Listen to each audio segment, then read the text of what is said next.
தேவனுடைய நாமம் மகிமைப்படுவதாக. நாம் தேவனை துதித்து நாம் அவரை ஆராதிக்க, அவரை தொழுது கொள்ள நமக்கு கிடைத்த பாக்கியத்துக்காக நாம் நன்றியுள்ளவர்களாக இருப்போம். நாம் தேவனுடைய பிள்ளைகளாக இருக்கிறோம். தேவன் நமக்கு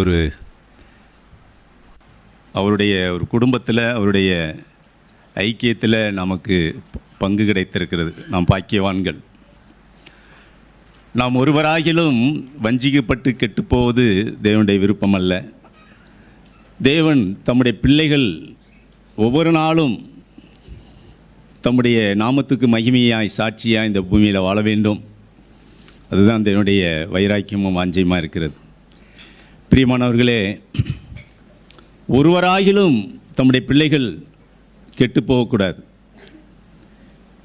இந்த குடும்பத்தில் இருக்கிற ஒரு சிறு குழந்தை கூட கெட்டு போயிடக்கூடாது. இந்த சிறியரில் ஒருவனாகிலும் அப்படின்னு தான் ஆண்டவர் சொல்கிறார். ஆக தேவனுடைய பாரமெல்லாம் இந்த குடும்பத்தில் இருக்கிற என் ஜனங்கள், என் பிள்ளைகள், அவர்கள் எனக்கு மகிமையாய் வாழ வேண்டும். அவர்கள் எப்பொழுதும் சந்தோஷமாக இருக்க வேண்டும். ஒரு காலம் வழிவிலகி போயிடக்கூடாது. ஒரு காலம் வஞ்சிக்கப்பட்டு போயிடக்கூடாது. ஒரு காலம் அவர்கள் இடரல் அடைந்து போய்விடக்கூடாது. அதில் அவர் உண்மையுள்ளவராக இருக்கிறார். நாம் அநேக நேரங்களில் தேவனுடைய அன்பை சந்தேகிக்கிறோம். தேவனுடைய வழியை சந்தேகிக்கிறோம். தேவ மனிதர்களுடைய ஆலோசனை புத்திமதிகளை கூட சந்தேகிக்கிறோம். காரணம் என்னென்னா, தேவன் மேலே உள்ள அந்த அன்பு அது தனியும் போது அந்த மாதிரி காரியங்கள் நடக்கிறது. தேவனுடைய பிள்ளை நான் அப்படிங்கிற அந்த அதிகாரத்தை தேவன் எனக்கு தந்திருக்கிறாரேங்கிற அந்த உரிமையை நான் மறக்கும்போது நாம் சந்தேகிக்கிறோம். தேவனுடைய அன்பை நாம் சந்தேகிக்கும் பொழுது சாத்தான் நம்மை கேடான வழிகளுக்குள்ளே நடத்துகிறான். நாம் கெட்டு போகும்படி, நாம் வழி விலகும்படி சாத்தான் தந்திரமாய் நம்முடைய வாழ்க்கையில் இடைபடுகிறான். ஆகவே பிரியமானவர்களே, சாத்தானுடைய தந்திரங்களையும் நாம் அறிந்திருக்க வேண்டும். எப்படி தேவனுடைய அன்பை நாம் அறிந்திருக்கிறோமோ, சாத்தானுடைய தந்திரங்களையும் நாம் அறிந்திருக்க வேண்டும். அவன் வஞ்சிக்கிறவன், அவன் ஏமாற்றுகிறவன், அவன் பொய்யன். அவன் நம்மை இந்த உலகத்தின் ஆசை இச்சைகளை தூண்டிவிட்டு நம்மை மோசம் போக்குகிறவன். ஆக பிரியமானவர்களே, தேவனுடைய குடும்பத்தில் இருக்கிற நாம் மிகவும் ரொம்பவும் ஜாக்கிரதையாய் கவனமாய் நாம் இருக்க வேண்டும். நான் அடிக்கடி சொல்லுகிற ஒரு காரியம் என்னென்னா, இது தேவனுடைய திருச்சபை தான். அதை விட குடும்பம்னு சொல்லும்போது எனக்கு அவ்வளோ ஒரு சந்தோஷமாக இருக்குது. இது தேவனுடைய குடும்பம். ஆமேன். நாம் எல்லாம் தேவனுடைய பிள்ளைகள். தேவனுடைய சமாதானத்தை பெற்றிருக்கிறோம். தேவனுடைய அன்பை பெற்றிருக்கிறோம். தேவனுடைய ஐக்கியத்தை பெற்றிருக்கிறோம். தேவனால் நாம் ஆசீர்வதிக்கப்பட்டிருக்கிறோம். ஆமேன். அதற்கு நாம் எப்பொழுதும் நன்றியுள்ளவர்களாக இருக்கணும். சரி, ஒருவேளை நாம் தேவனுடைய வழியில் விட்டு நாம் சந்தேகப்பட்டபடி வழி விலகும் போது தேவன் என்ன செய்கிறார்? நீடிய பொறுமையுள்ளவராக இருந்து மறுபடியும் எப்படியாவது அதை சரி பண்ணும்படி தான் அவர் விரும்புகிறார். அது கெட்டு போனது, அது மோசம் போனது, அது வழி விலகி போனது, அது தூக்கி எறிகிற தேவன் அல்ல. அவர் நீடிய பொறுமையாக நம்மோடு இடைபடுகிற தேவன். நம் 2 பேதுரு 3வது அதிகாரம் 9வது வசனத்தில் அருமையான வார்த்தை. தாமதிக்கிறார் என்று சிலர் எண்ணுகிறபடி கர்த்தர் தமது வாக்குத்தத்தத்தை குறித்து தாமதமாய் இராமல் ஒருவரும் கெட்டுப்போகாமல் எல்லோரும் மனம் திரும்ப வேண்டும் என்று விரும்பி நம்மேல் பேதுரு சொல்கிறார், அவரையும் சேர்த்துக்கிறார். தேவனுடைய பிள்ளைகளாகிய நம்மேல் அவர் நீடிய பொறுமையுள்ளவராக இருக்கிறாராம். நாம் வழி விலகும்போது, தேவனை சந்தேகிக்கும் பொழுது, தேவனுடைய அன்பை புரிந்து கொள்ளாத போது நீடிய பொறுமையாக இருந்து நம்மோடு இடைபடுகிற தேவன். அவர் அன்பில் பரிபூரணம் உள்ளவர், மன்னிக்கிறதில் தயை பெருத்தவர், இரக்கத்தில் ஐஸ்வர்யம் உள்ளவர், பொறுமையில் நீடிய பொறுமை. தேவனுடைய குணாதிசயங்களை பாருங்கள். தாழ்மையில் மிகுந்த மனத்தாழ்மை, தாழ்மை. நம்முடைய தெய்வம், நம்முடைய தகப்பன் அப்படியா இருக்கிறார். நாம் வழிவிலகும் போது கெட்டு போயிடக்கூடாது. ஒருவராகிலும் கெட்டு போகக்கூடாது. பிதாவுடைய விருப்பம் என்னது? சரி, அப்படியே நீ கெட்டு போனது முதல்ல நீ வழி விலகி போறியா? உன்னை ரட்சிப்பதற்காகத்தான் என்னுடைய குமாரனை உனக்கு என்ன செய்தேன்? பலியாக்கினேன். அவருடைய இரத்தத்தினால தான் உன்னை நான் என்னுடைய பிள்ளையாக ஏற்றுக்கொண்டேன். ஆனால் இப்போ நீ கெட்டு போகிறியா? இப்பொழுது நீ வழி விலகி போகிறியா? இப்பொழுது தேவனை விட்டு விலகுறியா? உலகத்தை பார்க்குறியா? பின்னிட்டு திரும்புகிறியா? நாய் கக்குனதை மறுபடியும் போய் தின்னுகிறது போல போகிக்கொண்டிருக்கிறாயா? உன்னை ரட்சிக்கும்படிக்கு என் குமாரன் உனக்காக பரிந்து பேசிக்கொண்டே இருக்கிறார். ஆமேன். நீடிய பொறுமையாய் இருந்து நம்மோடு இடைபடுகிற தேவன். மத்தேயு 18 அந்த வார்த்தையை நமக்கு அழகாய் ஆண்டவர் இயேசுவே அதை சொல்லி வைத்திருக்கிறார். மத்தேயு 18 கெட்டு போனதை ரட்சிக்கும்படிக்கு இந்த உலகத்துக்கு இயேசு வந்தார். 18-11 வாசிப்போம். மனுஷகுமாரன் கெட்டு போனதை ரட்சிக்க வந்தார். கெட்டு போனதை ரட்சிக்கும்படி வந்தார். நான் ஒரு காலத்தில் கெட்டு போனவர்கள் தான். ஒரு நாள் தேவன் அவருடைய அன்பை நமக்கு விளங்க பண்ணினார். அந்த கல்வாரி அன்பை காணும்படி நம்முடைய கண்களை திறந்தார், நம்மை ரட்சித்தார். ரட்சித்த நம்மை அவருடைய பிள்ளைகளாய் ஆக்கி கொண்டார். ஆக்கி கொண்ட தேவனை விட்டு நம்ம வழி விலகுறோம். ஆதியில் இருந்த அன்பு குறையுது, ஆதியில் இருந்த பக்தி வைராக்கியம் குறையுது, ஆதியில் இருந்த சகோதர ஐக்கியம் குறையுது, ஆதியில் இருந்த சகோதரர்களுடைய ஆலோசனை புத்திமதியை கேட்டு பழகின அந்த பழக்கம் குறையுது. காரணம் என்னென்னா, அதைத்தான் சொன்னேன், தேவன் மேலே உள்ள அன்பு சந்தேகம், தேவன் மேலே உள்ள அந்த விசுவாசம், அது அங்கே நமக்குள்ளே என்னென்னா கொஞ்சம் கொஞ்சமாக குறையுது. சாத்தான் அப்படி உள்ள கெட்டுப்போனதை ரட்சிக்கும்படிக்கு மனுஷகுமாரன் வந்தான்.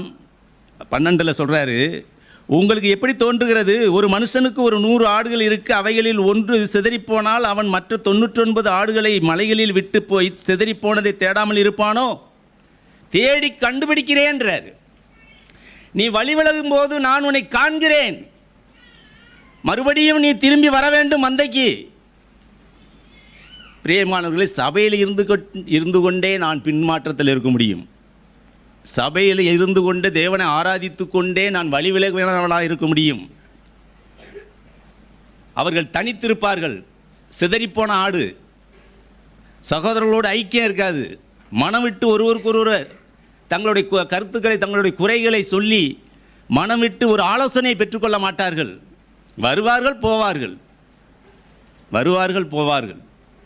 காரணம் என்னென்னா, சிதறிப்போன ஆடு. அந்த ஆடு திரும்பி வரணும். 99 ஆடுகளை விட்டுட்டு ஒரு ஆட்டை தேடுகிற தேவன். அது வழி தவறி போகுது, சிதறி போகுது. ஒரு இடத்துல நம்ம வாசிக்கிறோம், காணாமல் போன ஆடு, சிதறிப்போன ஆடு. இங்கே வாசிக்கிறோம், அதாவது சாத்தான் அவர்களை சிதறடிக்கிறான், சாத்தான் அவர்களை வஞ்சிக்கிறான், சாத்தான் அவர்களை மோசம் போக்குகிறான். சாத்தானுடைய தந்திரங்களை அறியாதவர்களாயிருந்து சாத்தானுக்கு பலியாகிறார்கள். பிரியமானவர்களே, அந்த ஆட்டை கண்டுபிடித்த பின்னாடி அவன் சந்தோஷப்படுவானே அந்த மேய்ப்பன். பிதாவினுடைய விருப்பம் அப்படியே தான் இருக்குது. நாம் மனம் திரும்பும்போது பிதா சந்தோஷப்படுகிறார். கீழே வாசிக்கிறோம் 14, இவ்விதமாக இந்த சிறியரில் ஒருவனாகிலும் கெட்டுப்போவது பரலோகத்தில் இருக்கிற உங்கள் பிதாவின் சித்தமல்ல. ஒருவராகிலும் கெட்டுப்போவது பிதாவின் சித்தமல்ல. நான் இப்படி ஜெபிப்பேன், ஆண்டவரே, என் குடும்பம், நான் இருக்கிற என்னுடைய சபை, ஒரு மனுஷன் கூட அந்த நித்தியத்தில் கைவிடப்படக்கூடாது. ஆமேன். ஒரு மனுஷன் கூட சிறியரில். ஆனால் கேட்டின் மகன் கெட்டு போகிறானே.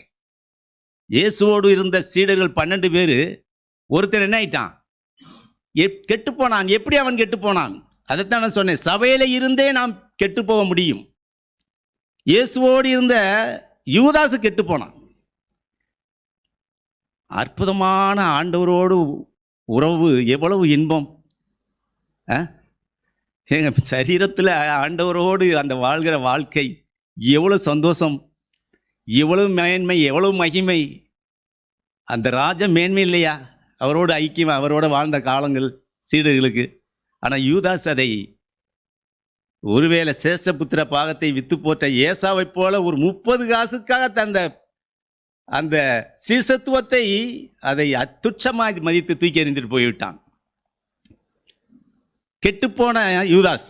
அதைத்தான் ஆண்டவர் சொன்னார், கேட்டின் மகன் கெட்டு போனான், ஆனால் நீ தந்தவர்களில் ஒருவராயிலும் கெட்டு போக இல்லை. யோவான்ல வாசிக்கிறோம், நீ தந்தவர்களில் ஒருவராயிலும் கெட்டு போகல. அந்த 12 சீடர்களில் ஒருத்தன் கெட்டு போனான், மீதி 11 பேர் ஒருவராகிலும் கெட்டு போகவில்லை.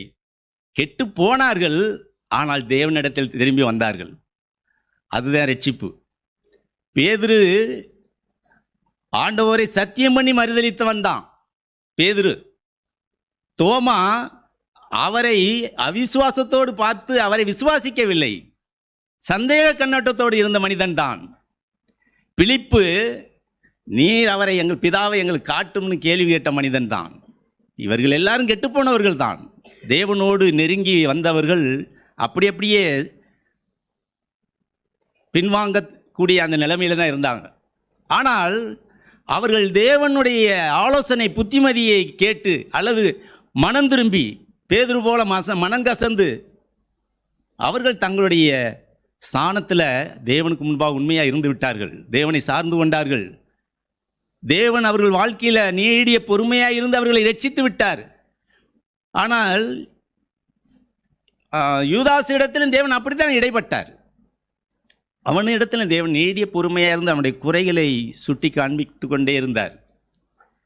அவன் கெட்டுப்போகிற காரியங்கள் ஒவ்வொன்றையும் ஆண்டவர் அவனோடு இருந்த நாட்களில் பார்த்து கொண்டே தான் இருந்தார். அவன் என்ன செய்தான்? பணத்தை திருடினான். அந்த திருடின காரியங்களை மறைத்து வைத்திருந்தான். அடுத்து என்ன செய்தான்? அவனுக்கு இயேசுவோடும் ஆண்டவராக இயேசுவோடும் சீசர்களோடும் நல்ல ஐக்கியம் கிடையாது. நான் தான் சொன்னேன், சபையில் இருந்து கொண்டே தனிப்பட்ட முறையில் தனிமையாய் வாழ்ந்து கொண்டிருக்க முடியும். சும்மா சபைக்கு வந்து போய்கொண்டே இருக்கலாம், அவ்வளோதான். அவன் சீசர்களோடு தான் இருந்தான், ஆனால் ஐக்கியம் இல்லை. தேவனோடு ஐக்கியம் இல்லை.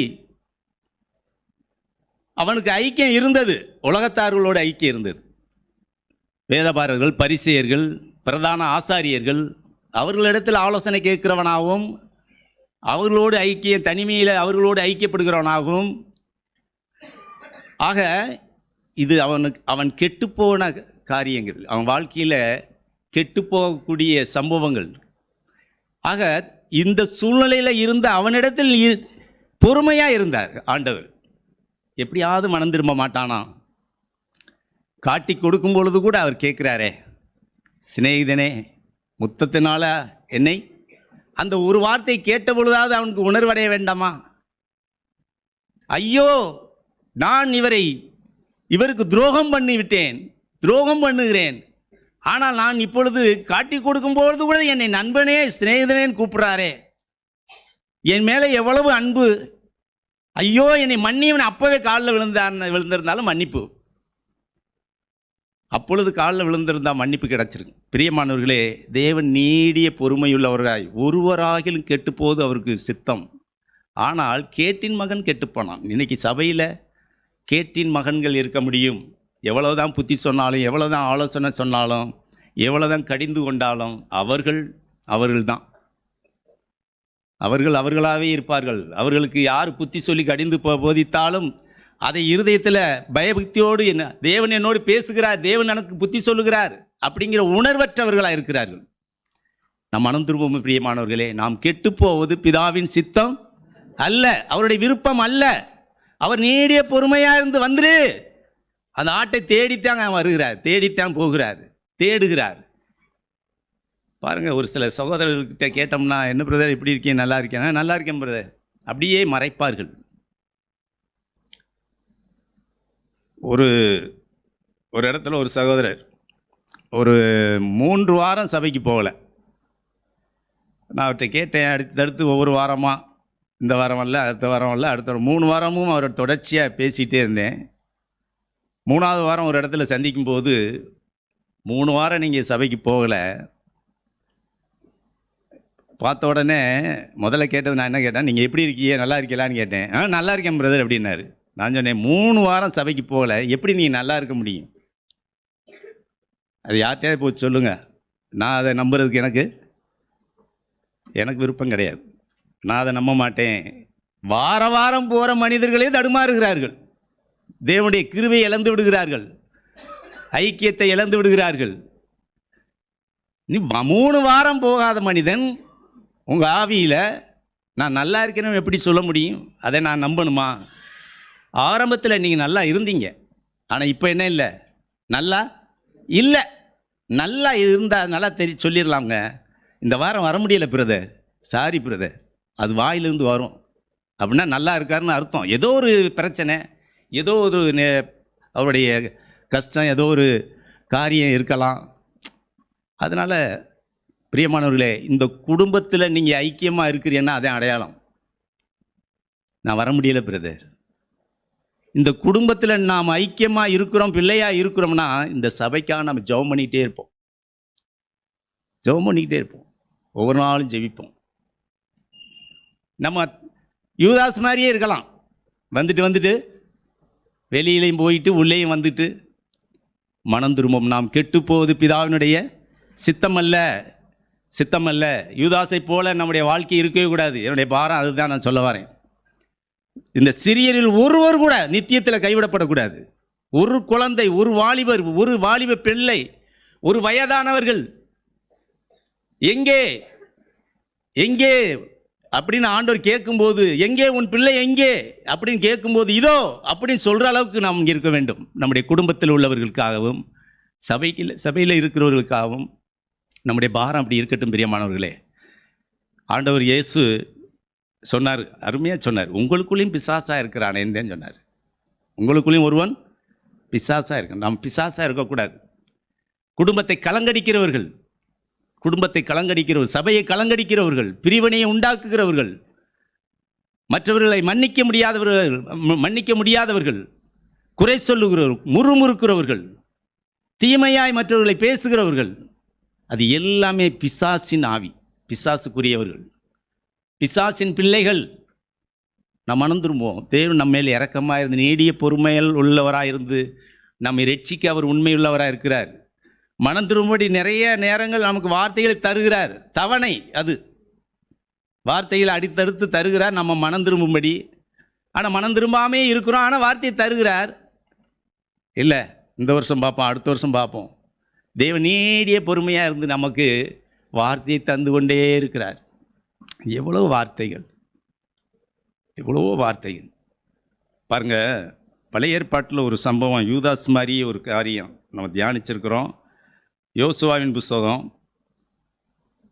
தேவனுடைய நீடிய பொறுமை ஒரு மனிதனிடத்தில் எப்படி வெளிப்பட்டதுன்னு பாருங்கள். மனம் திரும்புவதற்கு அவனோடு தேவன் இடைப்பட்ட ஒரு காரியத்தை பார்க்குறோம். யோசுவாவின் புஸ்தகம் 6வது அதிகாரம்.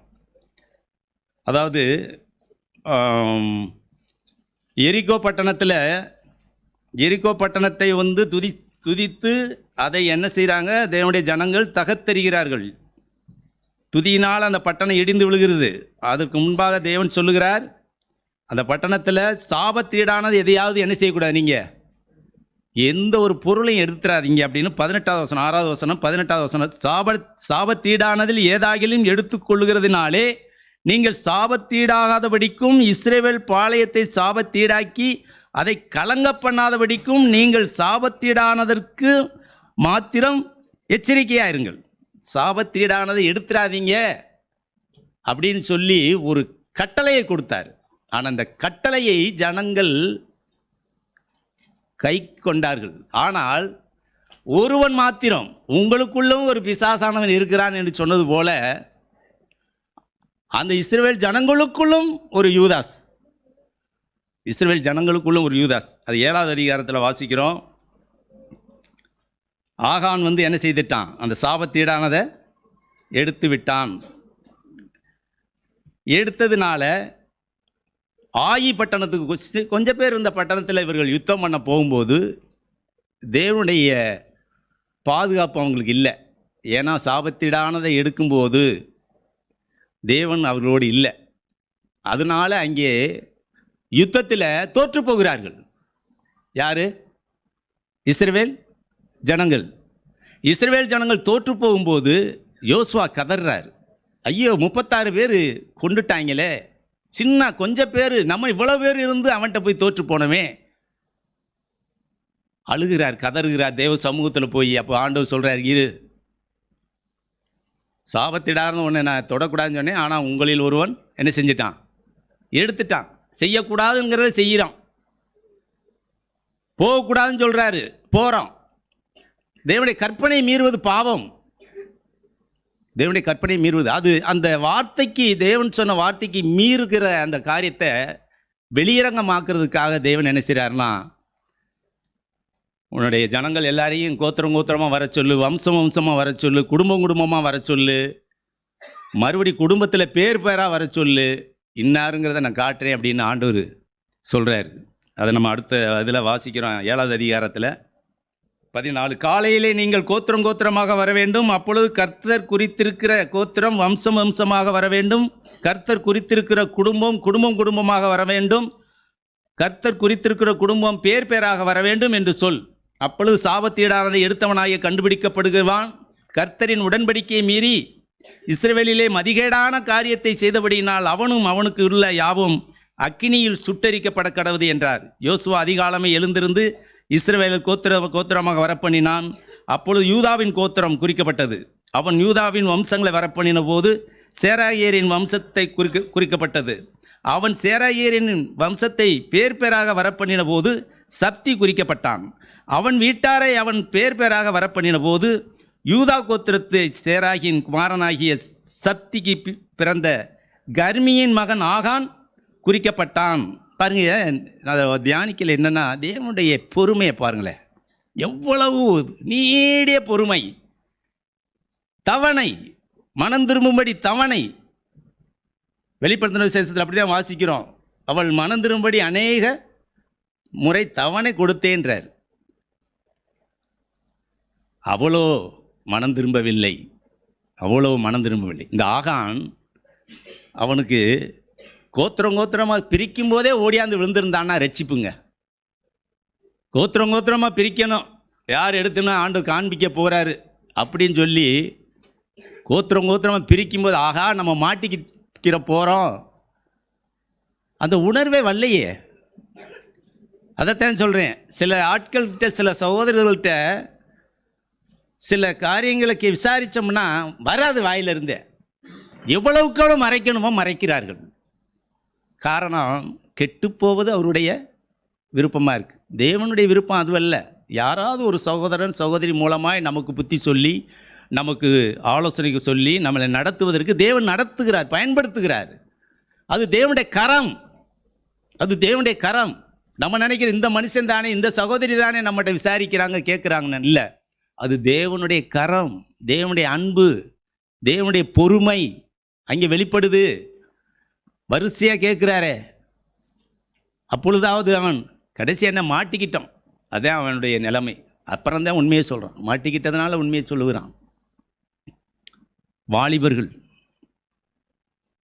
மறைக்காதீங்க. உங்கள் வாழ்க்கையில் உள்ள அந்தரங்க பாவங்களை மறைக்காதீங்க, மூடி மறைக்காதீங்க, புதைக்க வைக்காதீங்க. மனசில் ஒரு இடத்துல ஒதுக்கி வைக்கிறது. அவன் அந்த பண்டம்பாடிக்குள்ளே கொண்டு ஒளித்து வைத்தான், சால்வையையும் சில பாத்திரத்தையும். ஆனால் நம்ம இருதயத்துக்குள்ள மறைவாய் ரகசியமான பாவங்கள், ரகசியமான பாவங்கள் பிரியமானவர்களே, அது உங்கள் வாழ்க்கையை சீரழித்து விடும், உங்களை தேவனை விட்டு பிரிக்கும்.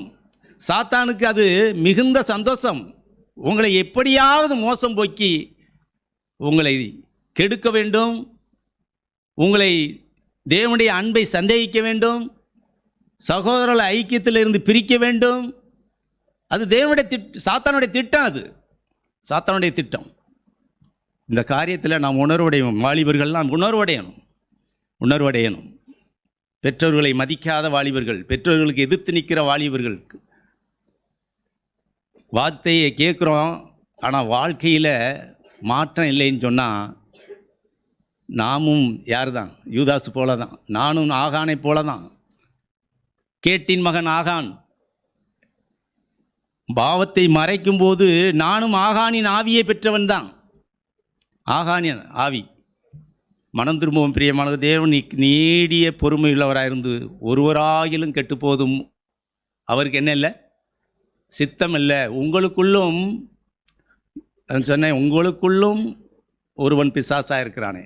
இஸ்ரவேல் ஜனங்களுக்குள்ளும் அப்படி ஒரு பிசாசானவனைப் போல ஆகான் இருந்து கலங்கடித்தான், சபையவே கலங்கடித்தான். நல்லா கவனிங்க, வரிசை அப்படியே விசாரிச்சுக்கிட்டு வரும்போது ஜனங்களுடைய இருதயம் எவ்வளவு கலங்கியிருக்கும். யார் அது? இவனா அவனா அவனா இவனா, ஐயோ ஐயோ ஐயோன்னு அப்படியே கொந்தளிச்சு போய் இருந்திருக்கும் சபை. தேவன் அதை விரும்புவதே இல்லை. சபையில் கலங்கடிக்கிறவர்கள், குடும்பத்தை கலங்கடிக்கிறவர்கள், சில வீடுகளில் பார்த்தீங்கன்னா குடும்பத்தில் கணவன் மனைவி காரியத்தில் கணவன் ஒரு முரட்டாட்டம் உள்ளவனாய், வார்த்தைகளை விகாரமாய் கடினமாய், அங்கே குடும்பம் அப்படியே கலங்கும். பிள்ளைகள் மனைவி எல்லாம் அப்படியே கலங்கும், சமாதானம் இல்லாத ஒரு நிலைமை. தேவன் அதை பார்க்குறார் பிரியமானவர்களே. அது ஆகானின் ஆவி. குடும்பத்தை கலங்கடிக்கக்கூடாது. மனம் திரும்பும். தேவன் நீடிய பொறுமை உள்ளவராக இருந்து நம்மோடு இடைபடுகிறார். தேவனுடைய அன்பு மிகவும் பெரிதாக இருக்கிறது. நாம் கெட்டுப்போது அவருடைய சித்தம் இல்லை. உங்களுக்குள்ளும் சபை என்புன்னு சொல்லும்போது பிரிவினை நாவிகள் பாருங்கள், நிறைய நேரங்களில் நம்முடைய படிப்பை குறித்து, நம்முடைய வசதியை குறித்து, நம்முடைய ஜாதியை குறித்து மேன்மை, யூதன் என்றும் உங்களுக்குள்ள யூதன் என்றும் கிரேக்கன் என்றும் ஒன்றுமில்லை. இது ஒரு குடும்பம்ங்க. இது தேவனுடைய பிள்ளைங்கிற ஒரே ஒரு என்ன சொல்கிறது, ஒரு அதிகாரம், ஒரு உரிமை, அது ஒன்று தான். தேவனுடைய பிள்ளைகள் நாம். நமக்குள்ள வேற்றுமை, நமக்குள்ள உயர்ந்தவன், நமக்குள்ள இந்த ஜாதி அந்த ஜாதி, எங்காலு உங்கள், நான் இப்படி நினைப்பேன். அதாவது எங்காலு உங்காலு நம்மாலும் எவன் சொல்கிறான், அவன் பேலியாள். சொல்லுங்க, பேலியாளுக்கு அர்த்தம் ரொம்ப நாளாக நான் யோசிச்சுக்கிட்டே இருந்தேன். இது என்னடா பேலியாள்னா என்ன அப்படின்னு. யார் ஒருவன் சபையில் இருந்தும் சரி, எந்த இடத்துலையும் சொந்தம் பந்தம் உறவுகளை சந்திக்கும் போது கூட நம்ம ஆளு எங்க ஆளு, நீ பேலியாள். கெட்டு போவது தேவ சித்தமில்லை. கேட்டின் மகன் கெட்டு போனான். நமக்கு அந்த ஆவி வேணாம். நமக்கு என்ன பேருனா தேவனுடைய பிள்ளைகள். தேவன் நம்ம மேல் பாராட்டின அன்பு எவ்வளவு பெரிதென்று பாருங்கள். இந்த பட்டம், இதை இழந்துடக்கூடாது. இதை காத்துக்கொள்ள பிரயாசப்படுவோம், மனம் திரும்புவோம். ரொம்ப நான்லாம் தேர்ன மாதிரி பேச நினைக்காதீங்க. நான் தேவ சமூகத்தில் சில காரியங்களை தேவனோடு பேசும்போது ஆண்டவர் எனக்காய் பரிந்து பேசுகிற அந்த அன்பை நினைக்கிறேன், கல்வாரி அன்பை நினைக்கிறேன். அவர் எனக்காய் செய்த தியாகம் பெரிது. அதற்கு நான் துரோகம் பண்ணிடவே கூடாது. கேட்டின் மகன் துரோகம் பண்ணினான். யார்? யூதாசு விசுவாச துரோகம் பண்ணினான். நான் அந்த ஆவியுள்ளவனாக இருக்கவே கூடாது ஆண்டவரே அப்படின்னு நான் பயப்படுகிறேன். நம்ம ஒவ்வொருவரும் அப்படி பயத்தோடு இருப்போம். தேவன் நம்முடைய கண்களை திறப்பாராக. ஆமென். காலையில் அருமையான தேவனுடைய வார்த்தையை கேட்டோம். அருமையான எச்சரிப்பின் வார்த்தைகள். ஆமாம், நான் ஆகானை குறித்து சொல்லும்போது நான் பதில் சொன்னதை நான் சிந்திச்சுக்கிட்டு இருந்தேன். முறையாக வரிசையாக வர வரைக்கும் தேவன் பொறுமையாக தான் இருக்கார். ஆரம்பத்தில் கோத்திரமாக பிரிக்கும் போதே இதோ நான் தான் சொல்லி மூங்குப்புற விழுந்திருந்தா ஆகானுக்கு மன்னிப்பு கிடச்சிருக்கும். அந்த மனுஷனோ அப்படி போயிட்டார். சுருக்கமாக நான் முடிக்கிறேன். ரோமருக்கு எழுதின நிருபம் 2வது அதிகாரம் 4வது வசனத்தை நான் வாசிக்கிறேன். தேவ தயவு நீ குணப்படும்படிக்கு உன்னை ஏவுகிறது என்று அறியாமல் அவருடைய தயவு, பொறுமை, நீடிய சாந்தம் இவைகளின் ஐஸ்வர்யத்தை அசட்டை பண்ணுகிறாயோ. தேவனுடைய தயவு குணப்படும்படி நம்ம ஏவுகிறது. நாம் தவறும் பொழுது அருமையான சகோதரர்களை கொண்டு நமக்கு புத்தி சொல்கிறாங்க, கடிந்து கொள்கிறாங்க. இதை எப்படி பார்க்குறாங்கன்னு தெரியல, நான் இப்படி பார்க்குறேன். அது தேவனுடைய தயவு என்னை குணப்படும்படி ஏவுகிறது. அநேகர் புத்தி சொல்கிறவங்க மேலே, கடிந்து கொள்றவங்க மேலே கோவப்படுறது அது இல்லை. இது தேவனுடைய தயவு என்னை ஏவுகிறது, நான் குணப்படும்படி. அதுதான் இந்த வசனத்தை குறித்து ஒருத்தர் சொல்லும்போது, ஒரு பெரிய ஃபேக்ட்ரியில் பல் சக்கரங்கள் ஒன்றோட ஒன்று அப்படி சுத்துமா. அது சரியாக இயங்கிறதுக்கு மசவு போடுவோம்ல, கிரீஸ், அது மாதிரி நாம் சரியாக இயங்குவதற்கு கடிந்து கொள்ளுதல் ஒரு மசவு. அது என்னை சந்திக்கக்கூடிய அருணோதயம். நான் அந்தகாரத்தில் இருக்கிறேன், என் கண்கள் வெளிச்சத்தை காணும்படி என்னை சந்தித்த அருணோதயம் அது. என் கண்களை தெளிவாக்கக்கூடியது. ஆம் பிரியமானவர்களே, மெய்யாகவே தேவன் என்னோட பேசி, இந்த தேவனுடைய தேவன் எவ்வளவு, அவருடைய பொறுமை எவ்வளவு, நான் குணப்படும்படிக்கு என் தேவன் எவ்வளவு பொறுமையுள்ளவராக இருக்கிறார்.